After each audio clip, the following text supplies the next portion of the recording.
అందరికీ నమస్కారం. ప్రస్తుతం నేను పశ్చిమ గోదావరి జిల్లా భీమవరం సుమారు 20 కిలోమీటర్ల దూరంలో ఉన్న ఆకివీడు అనే ఊరిలో ఉన్నాను. ఇంకా 2 రోజులు మనకి వినాయక చవితి పండుగ వస్తుంది కదండి. ఇక్కడ వివిధ రకరకాల వినాయక విగ్రహాలు అవైలబుల్గా ఉన్నాయి. వాటి కాస్ట్ ఎంత, అంతేకాకుండా ఎన్ని అడుగుల విగ్రహాలు వీరి దగ్గర అవైలబుల్గా ఉన్నాయో వారిని అడిగి తెలుసుకుందాం రండి. మీ పేరండి? మోవా లక్ష్మణరావు.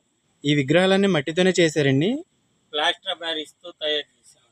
మట్టి అయితే వాడలేదండి? మట్టి కాదండి, పిఓపితో తయారు చేశాను.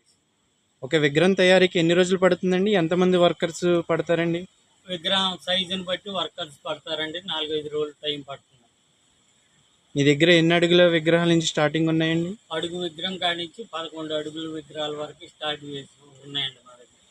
వీటి రేట్ ఎంతండి? రేటు సైజుని బట్టి, మోడల్ని బట్టి రేటు ఉంటుందండి. మీకు సంబంధించిన ఫుల్ వీడియో నా యూట్యూబ్ ఛానల్ అప్లోడ్ చేసి ఒకసారి చెక్ చేయండి ఫ్రెండ్స్. ఈ వీడియో కనుక మీకు నచ్చినట్లయితే వీడియోకి ఒక లైక్ చేసి కామెంట్ చేసి, అలాగే ఫస్ట్ టైం చూస్తున్నట్టు ప్లీజ్ ఛానల్ సబ్స్క్రైబ్ చేసుకుని పక్కన బెల్ ఐకాన్ని